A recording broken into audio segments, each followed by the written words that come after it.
Hello everybody and welcome to the Geneva Association webinar. My name is Darren Payne and I'm the director here responsible for research into cyber and evolving liability.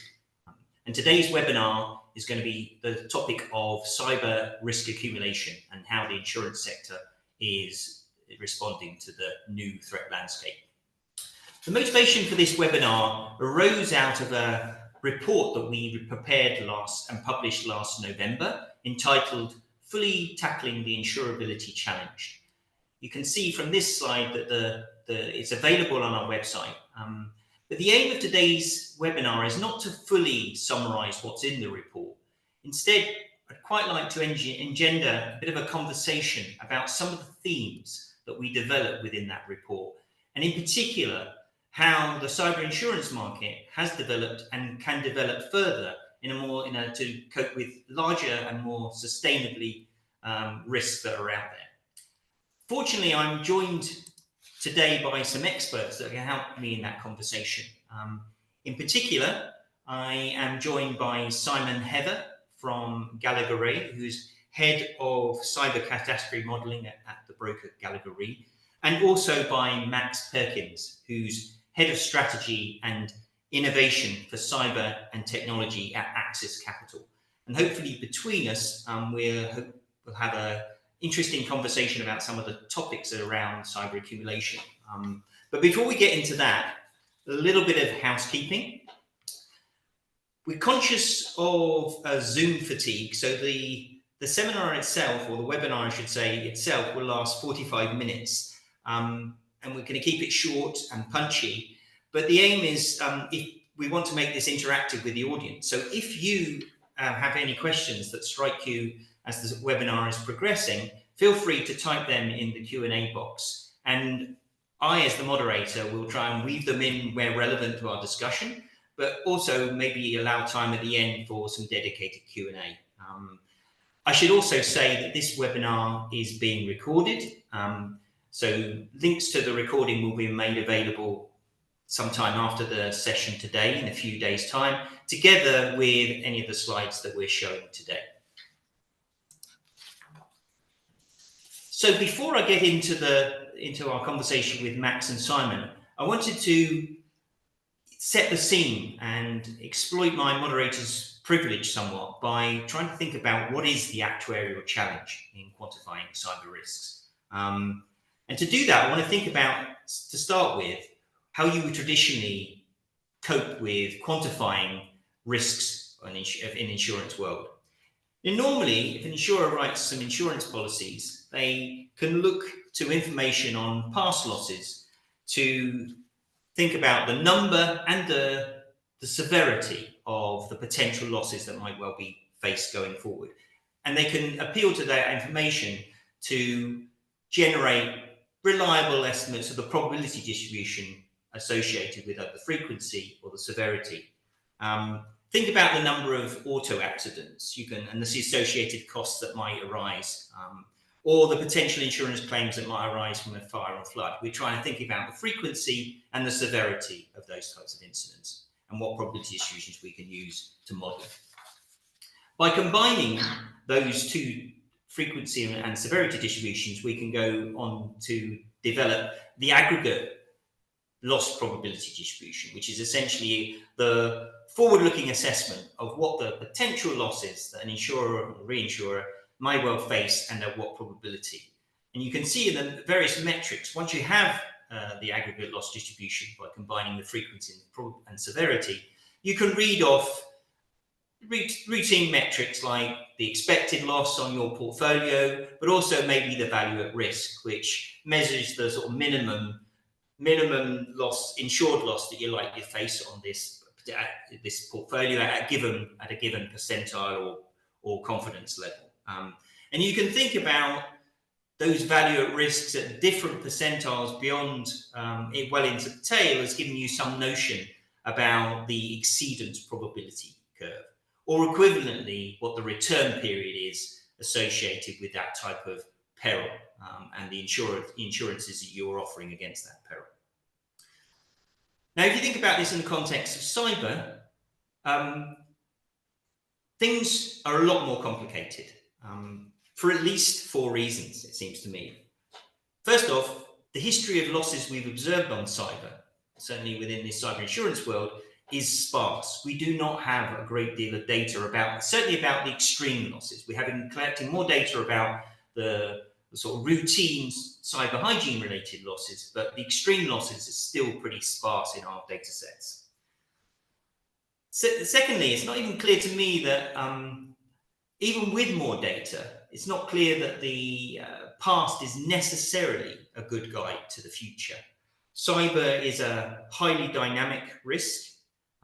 It's also it's anthropogenic, meaning that it depends on the behavior of both the defenders and the attackers. So you can think about the notion of what the motivations, resources, incentives of those people, the adversaries who may well be looking to intrude on a company's IT system, but also the resources that the defender can use to defend themselves against those sorts of intrusions. And even a small shift in the balance between the attacker and the defender can give rise to much different types of losses. The third thing about it is it's highly interdependent, meaning that you may well get losses that cyber incidents give rise to multiple losses across both types of incident, but also types of insured, including the different types of insurance policies that insurers are offering. And for that matter, fourthly, it may well extend beyond the financial costs associated with a cyber incident, which is the mainstay of a dedicated cyber insurance market that's developed thus far, to include other things like physical losses associated with property damage, but also bodily injury, some of which will be covered potentially somewhere else within the insurance policy offered by insurance and reinsurance. So the upshot is that the tail of the aggregate loss distribution is really, really difficult to map. So in order to kind of think about what that shape of that tail of the aggregate loss distribution might look like, insurers and reinsurers have to think about the ways in which losses could potentially accumulate. And this slide kind of tries to summarize ways in which you might give rise to either multiple losses or really extreme losses. So the first one is critical infrastructure failure. We often think about our power or utilities, but increasingly you're thinking about the role of entities that are critical to the role and facilitation of the internet. So things about cloud service providers will also be part of a critical infrastructure issue. If it was a failure, that would give rise to losses propagate quite widely. Second area is supply chain. Increasingly, businesses organized across independent third-party providers, both of physical services, but also digital services. And as a result, if you've got a failure at one of those kind of nodes in that chain, it could have cascading effects further down the chain, giving rise to much more sort of disparate and expensive losses. Thirdly, you think about zero-day or bugs or flaws in software or hardware that only come to light after they've been issued. That may well be proprietary software, but also maybe open source. And those are almost inevitably part of the way that business and software and hardware businesses run. But it makes it even more complicated. We're often using the same IT kit or software, meaning that if you get a vulnerability at a key piece of software, everybody potentially could be hit. And then finally, thinking about, we often think about cyber incidents as giving rise to business interruption type of claims, but you can think of that increasingly we're seeing worries that a liability might attach to privacy and data that are lost, and those customers or stakeholders whose data has been infringed may well seek compensation from those that were responsible for the leakage or held that data.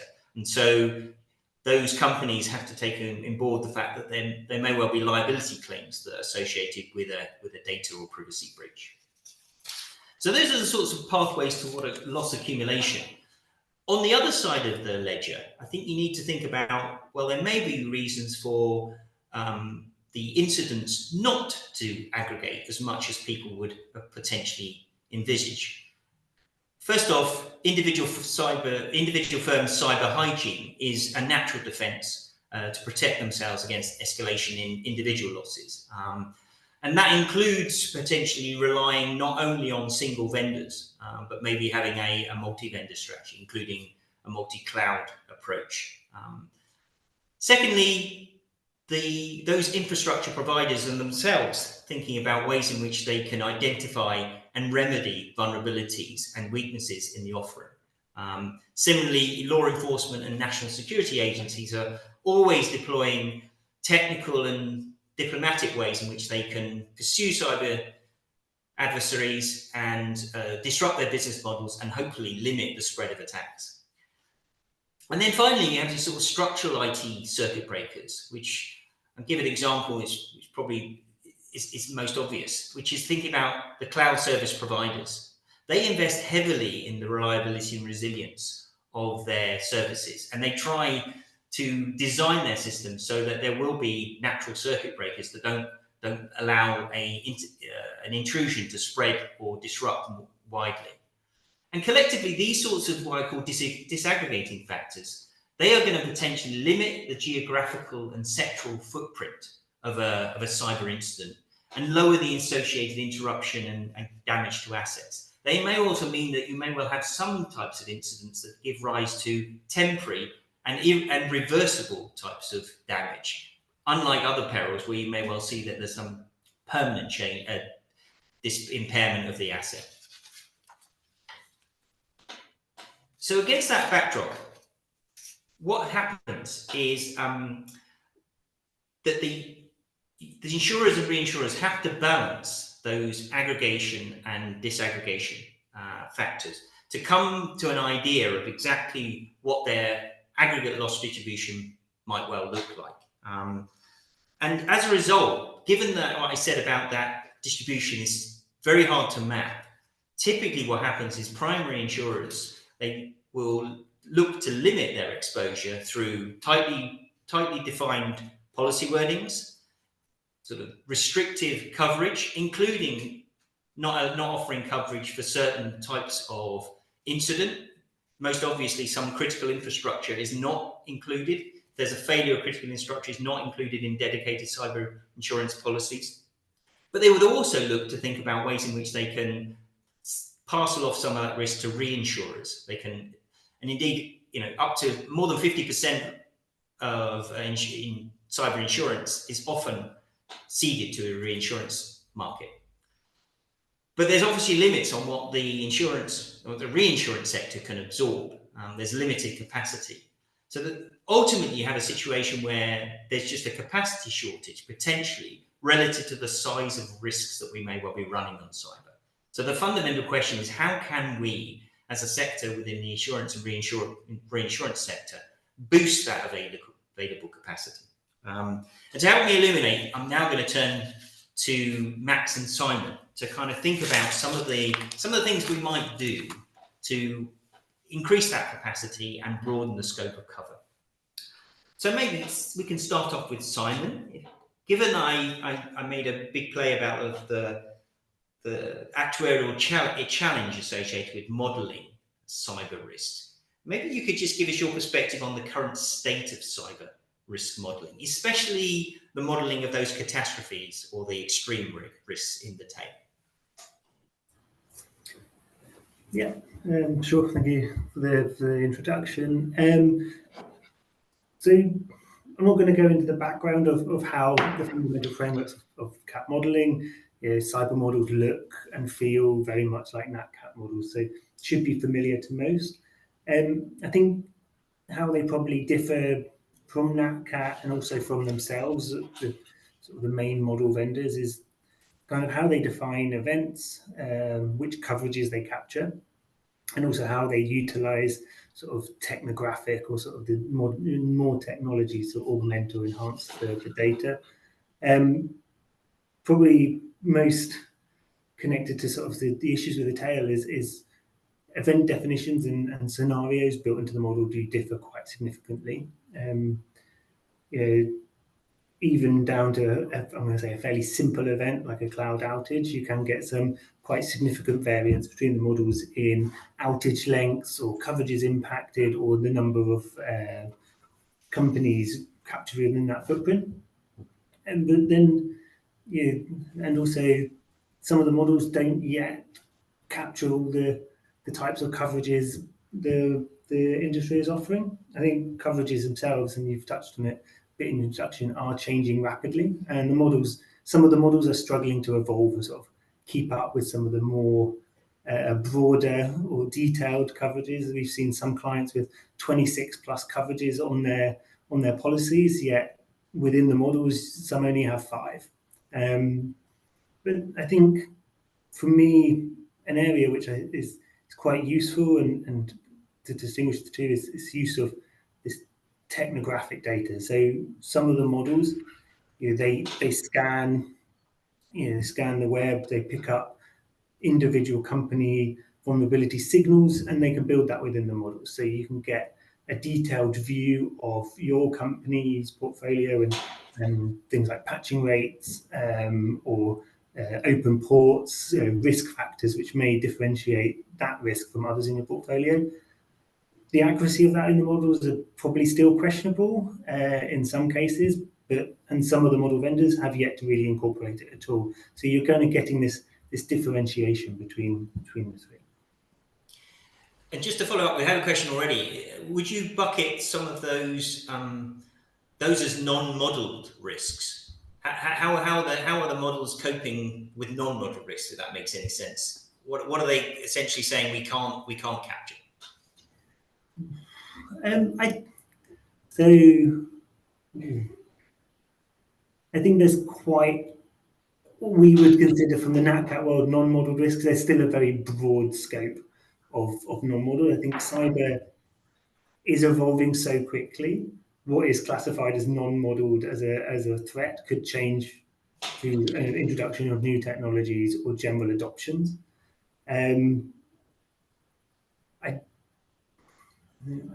think some models don't capture the true cascading nature of the sort of cloud outages, and I think that's probably sort of these second level dependencies are much trickier to capture. I think we're probably missing the complexity of an event and the general how it evolves through time and the phases of an event are probably much trickier to capture within models.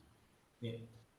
And Max, maybe I'll turn to you now. Simon's given a description of what essentially is these external model vendors, but also I would imagine too insurers and reinsurers' internal models. How are you actually as an underwriter in your company? How are those models being used, both in terms of the pricing or maybe capital management or risk management generally? Sure, Darren, thank you. And thanks for having me here today. Really glad to be here. I was also just going to touch on a little bit of what Simon was talking about with unmodeled risk, if that's all right first, before we round that out. And I think it goes back to the anthropologic nature that you were talking about.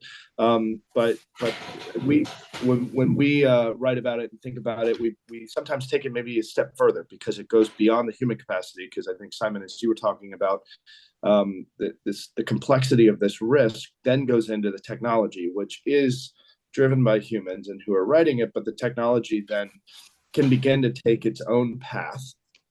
And there's a little bit of an allusion by me to a reference by me to some AI and where that may head, recognizing that AI is a humongous bucket. AI has been around for quite a long time. Decades on decades, but we tend to look at it and tend to think about, I think it's this order of complexity where you go from referencing like John Foster's paper from Cambridge in 2005, where he talks about first order complex through second, third, and fourth, and ultimately mirroring where physics goes to biology to where you create feedback loops and then markets. And we really feel like there's that push and pull there.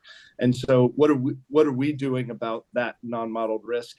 We like to say that we're trying to explore it as often as we can and making sure that we have experts who are following where security and the risks are going. And I think, to give credit to our modeling firm friend, that's probably part of the reason why the versions are being tweaked and updated over the last few years. It's certainly been annual. I don't think they have to do it annually, but we're certainly thinking about the impact of the risk all the time to try to reduce, in the modeling world, the non-modeled risk, unmodeled risk. But then if we're thinking about it, then bleeding into insurance contracts, what the basis risk is, where you have expected losses that are left uncovered.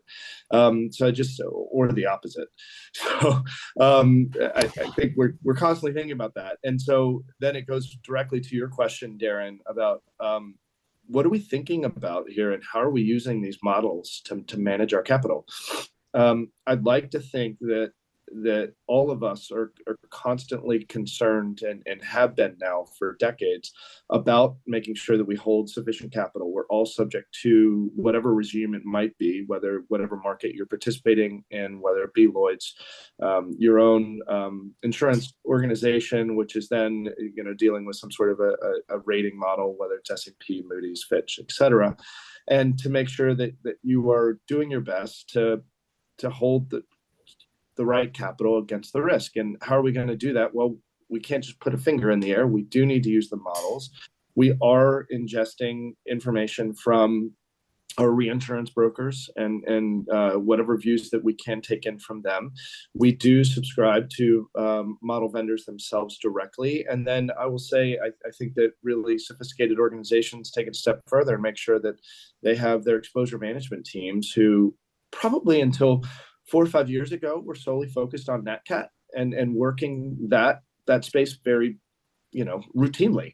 And now they're very focused in having people dedicated towards cyber risk. And I think that doing that, you then need to, and I think you do a really good job of this, Darren, and going into the paper and thinking about stochastic modeling, probabilistic modeling, and deterministics, and we sort of need all of that to come together. And so I'd like to think that the organizations who are really working on this are doing that bit, and their boards are challenging them, I'd say all of us, to do it. And beyond it, then it goes beyond our own governance to make sure that we're looking after our own capital, but also the capital that's supplied to us through our partners, whether they be reinsurers or alternative risk capital providers. And so we're very much focused on it. And I hope that touches a little bit, Darren. Happy to go in a little bit deeper if you'd like, but certainly aware. And I just say it sort of takes a village and constant focus to make sure that we're making progress on the journey to improve the modeling internally, so that we can, I think somebody said it best, it's sort of like a synthesizer or an amplifier as if you're a guitarist on stage at a concert, and you sort of need to tweak and push the knobs to create the best sound that fits what you're doing, because not all models are the same, and you need to make sure that not all books of business are the same, risk appetite across the primary insurers. So part of what we're doing there is to make sure that the model does suit the risk appetite that we have, so that it can portray the risk that we have as closely as possible. It's not about trying to find the best answer. You want to find the correct answer that reduces the uncertainty around the model, that best portrays the risk that you take in your own book. Yeah. Let me unpick a few things that you said there, and maybe connect to one of the questions that's come in. Lots of the in-house or external model vendors, they're relying on developing scenarios, right? They're just a thought process by thinking about what might happen, and they might do that deterministically, just thinking about not attaching probability. They might rather do probabilistically or stochastically. I mean, Simon, maybe could you just give a flavor of what are some of those scenarios they're looking at? And also maybe in doing so, is there any sense in which Max was mentioning they answer differences in models? Where are the differences in models we're seeing across some of those scenarios?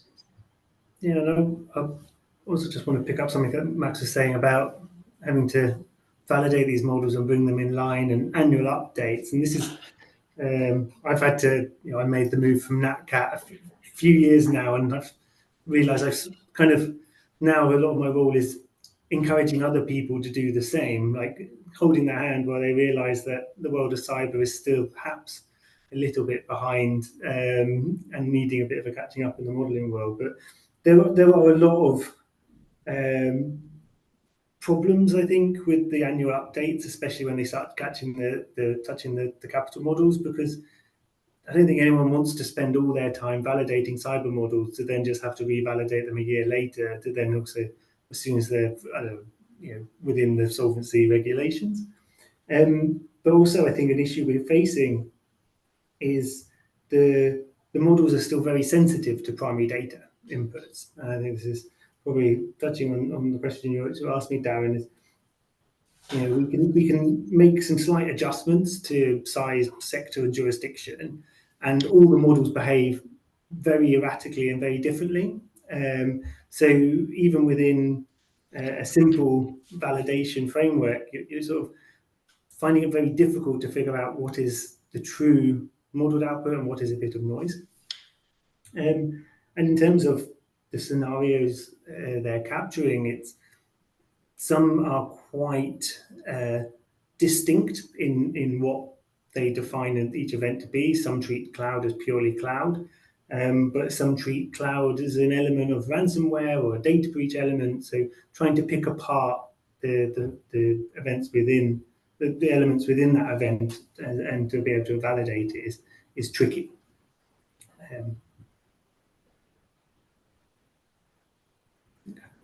Yeah. So, you mentioned NatCat. I know you've had quite a lot of experience, Simon, in that world, and Max has already mentioned that we use NatCat models. Are we being a bit tough on the cyber landscape, really, in some ways, because it is relatively immature? But that's just the fact that our knowledge is developing, and we've come a long way in quite a short space of time. Maybe Simon and then Max, if you have any views on that.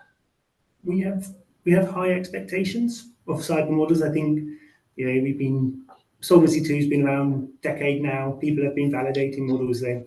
People, the NatCat vendors and the market have communicated. Everyone's very comfortable with how the model is, how the updates are going to happen, when the updates are going to happen.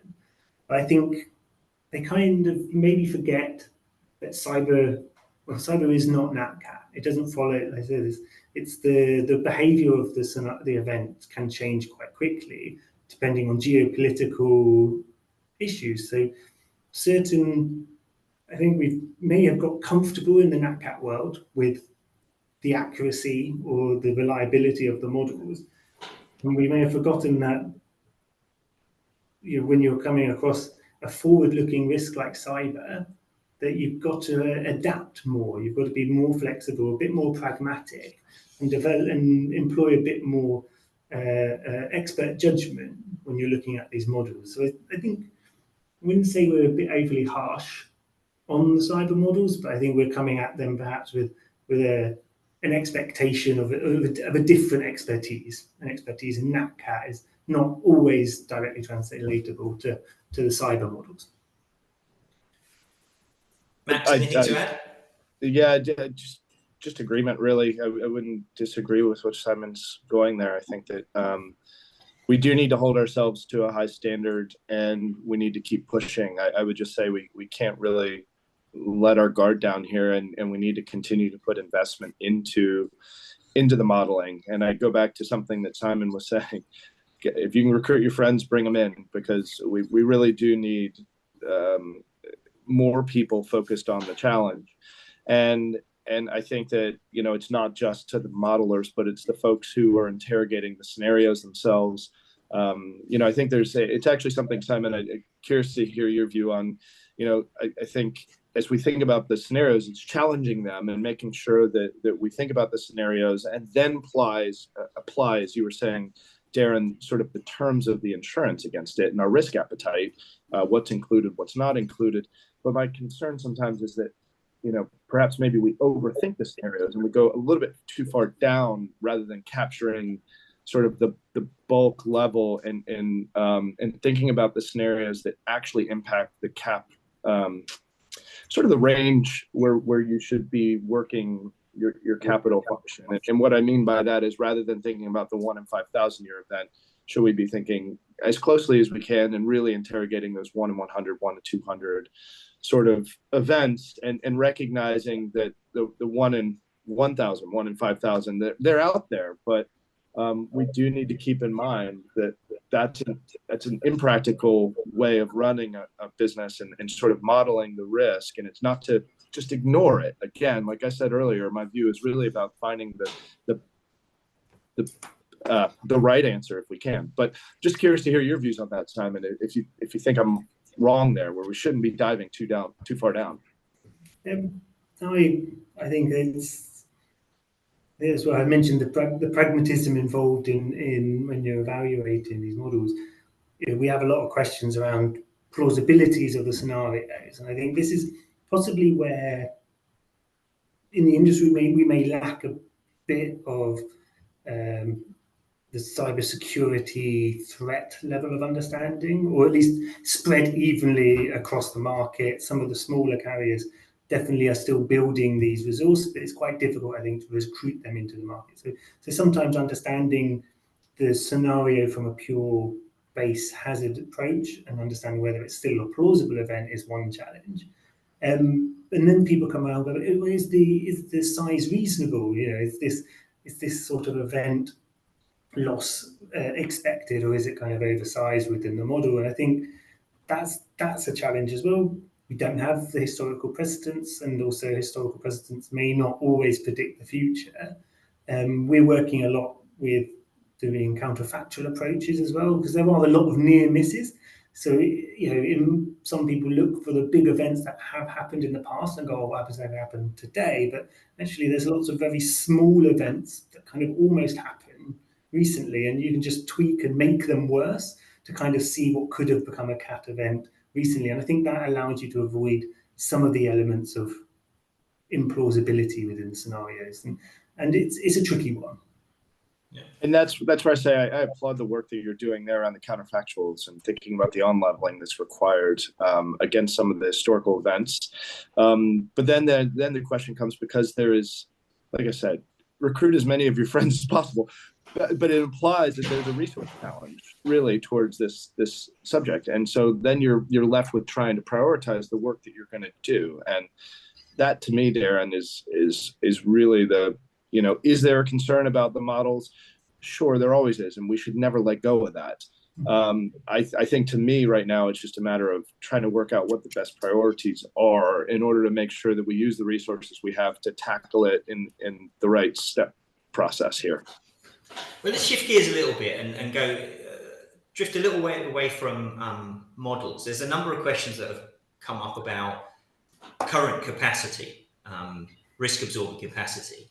And models are, I suspect, part of that story in trying getting people more comfortable with the risk. But ultimately, it's a matter of whether there's an appetite for that exposure, irrespective of whether we can formally and precisely measure that tail risk. So are we seeing a broadening out in the appetite amongst insurers, but also maybe capital market investors? I mean, we've just seen some pretty positive numbers from coming through in terms of deals on the insurance-linked security. So maybe we could kick off there. I mean, Max, you were involved in one of those deals in terms of how did that go, and what sort of lessons are for attracting additional capacity in to cover cyber do you take away from that exercise? Sure. And thanks, Darren. I was involved in our transaction from Access, and we'll speak to the process and what we find across the market and the interest that's there. And I want to start by, really sharing positive news. I think if you look across the 1/1 reinsurance landscape of renewals for cyber insurers, and then also looking at the capital that is flowing in and what's coming from the alternative risk capital space, we should all be very excited, because in my view, the capital world has just said, we support cyber, we buy into cyber. And that is what we saw in the traditional rated space, where there appears, everything that I'm reading out there appears to be some surplus. Now, part of that might be that it sounds like quota shares were dialing down a little bit, and some of the management of the tail in terms of moving from aggregate stop losses to some sort of event covers was shifting a bit. and maybe that left some capacity there, but it seems like the reinsurers, they're not walking away, which is really good, because I've been a proponent of alternative risk capital for some time in terms of coming into the cyber insurance world, but it has to be additive. It can't be a replacement capital. We need it all. If you think about where we are as a market right now, the capital on the tail is not dried up, but it may well be in the next couple of years if we meet the growth expectations for the cyber market. If you recognize sort of an assumption that's out there that the rated market on a reinsurance basis tends to tap out around 40 billion in cover, and if you look at sort of an event being a 200% loss ratio against gross written premium, then we're probably talking about a $20 billion market, and sometime in the next couple of years we're going to cross that. So if we don't have this additive capital, we have a real challenge in our marketplace. And what I think is fantastic is just that we crossed that threshold this year. And so what were the challenges, Darren? Directly to your point, I think it's really helping to make sure that investors are comfortable and that reinsurers are comfortable with how we're modeling the risk. But I'd go back a step and say, I'll leave the modeling side to Simon to explain, but it's really in terms of how the primary insurers are defining the risk appetite, managing the books to that risk appetite, and really being vigilant around having clear sight of data, as much data as you can have, and that's not a perfect thing that's out there in the world right now, and we'll talk about that later.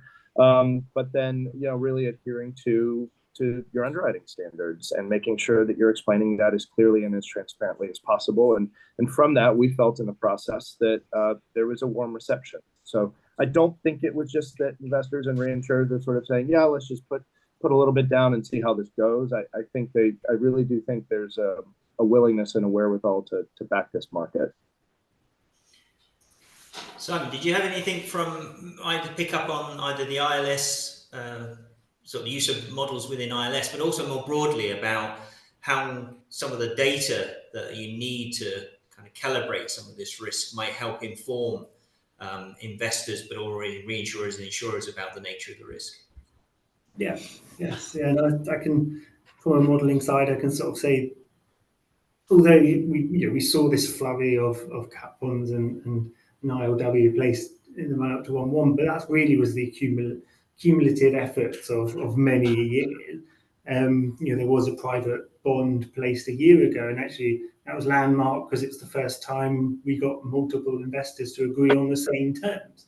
And so it'd been a lot of effort this year, or the last year, to kind of build confidence for the investors, build the understanding, build trust in the models. The vendors themselves as well really picked up a lot of effort to ensure the models were relatively transparent and communicated. So there was so much, I think, that went in over the last year around even event definition and sort of this multitude of components within broking, within the market, to kind of get the message across that it is insurable, cyber does work as a cat bond, and then that's what we saw at the end of the year, that many a successful placement. In terms of further challenges, I think touching on that data element, possibly an issue we still have is the capacity within the retro market.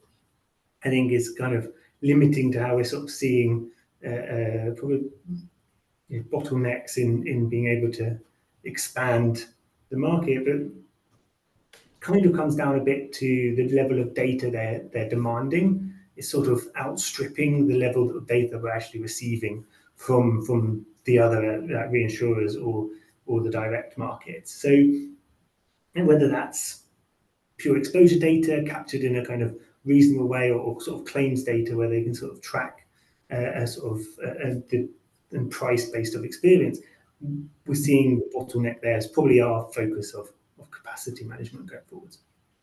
And that sort of that data gap, is it part of an initiative that we need as a sector to co-opt other stakeholders into the process, that we're providing more of that information that can help the insurance and reinsurance sector gain more comfort with potentially taking on more exposure? Give you a good example. Maybe some of the big IT companies, cloud service providers, they probably have as gooder assessment of some of the kind of real-time exposures and vulnerabilities of people and firms. I wonder if we should be doing more to collaborate with those organizations to get a better feel for the nature of the risks that insurers and reinsurers might take on. Any views on that? I personally think you're spot on, and will challenge everyone to think long and hard about how we can improve data capture. I think there are some organizations out there, Darren, who are doing a really good job of trying to at least gather the data. I think of the work that CyberActive is doing. There's some early stage startups, one called Spectrum, that's out there trying to pull from those technology providers that you mentioned, the security providers. There's a treasure trove of data that is required, and to help mature this market. And reality is that we've been working in a market that has been trying to build itself. It needed to build itself, so that was sort of reducing barriers to entry on the direct side, but it was really using attestations. And now it's time to really mature this and to pull data from everywhere that we can. And that has to be, I agree with you. I'm so glad that Simon pointed out, it's not just claims data, it is on the front end. There's real data to pull from security posture, from the technographics of an organization, maybe from the outside, and then exposure data on the inside as well. And then finally, through the incident response place, there's a lot of data, but it's unstructured, sitting flat in PDFs and reports that's coming back through. And my goodness, let's sort of think about it, prioritize it, and structure it so that we can all use it to create the feedback loops that the industry needs. And, something that surprised me, Simon, but I can't forget about, is that retro market. That retro market's so important. And if they're sitting there going, hold on, then that's a little bit of some popcorn moment in my ears where we need to focus on this now. And I think the opportunities for cyber to get data is probably far ahead of the ability for nat cat perils.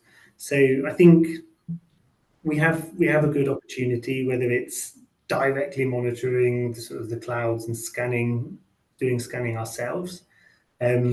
I don't know how much data the cloud providers are willing to give up, is sometimes their own bread and butter information, but we have sought collaborations with these big providers to ensure that there's definitely a communication channel between us.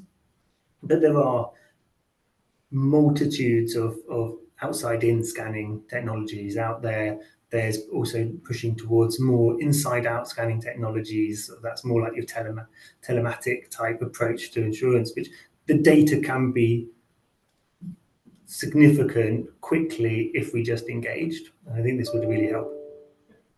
And we're almost out of time, Jen. Sorry to cut across you, Max, but so I wanted to give us an opportunity to sort of give some sort of closing statements. And I'll kick off, and at the risk of introducing something last minute, one of the things in the paper that we mention is that there's lots been going on in insurance and reinsurance related to cyber, and that's all great. But we think, certainly when I've written about it, we may well need some institutional innovations. So my call to action would be for the insurance and reinsurance sector to engage with governments, to engage with those other stakeholders, to progress some of it, rather than looking on in of itself to develop solutions. But that's my call to action. Maybe Max, what's your call to action? I think I was just speaking to it, and I'll combine it with what you just said, Darren. It's really that we need to create this holistic approach that gives the feedback loops for the underwriting, pulling in the right data. It's being transparent with ourselves in terms of looking at the risk and working with others. I agree with you. We have to go beyond just what the insurance market can do for itself. And if we do that, we'll explore where our boundaries are and know where we need help. And this, you can't just apply what we've known forever to this market. We have to continue to think outside the box. Simon, I can add that bit about this is sort of the collaborative approach. I think it's not a situation where you can just, as a reinsurer or an insurer, just touch base every once a year in the run up to renewals, it's a long journey to really explain and convince and get people on board with where you are as a company, but where the market is as well. I think there's enough going around that everyone can get involved without having too much serious issues about being open and communicative. Fantastic. Thank you very much, gents. That's been really useful, certainly for me and hopefully for the audience. We have to bring this to a close and thank everybody, speakers and attendees alike, for participating. We didn't get through all of the questions. I may reflect on some of them. If I can reach out to those people afterwards, I will do, if I have a particular perspective that I can offer, or maybe Max or Simon. But just want to thank you again, and we will be providing a short pop-up survey about this webinar. It's really helpful if you just take a couple of 30 seconds or so to fill it in. It helps us in terms of shaping future events. But let me say thanks again and close this webinar. Thank you very much for your attention. Goodbye.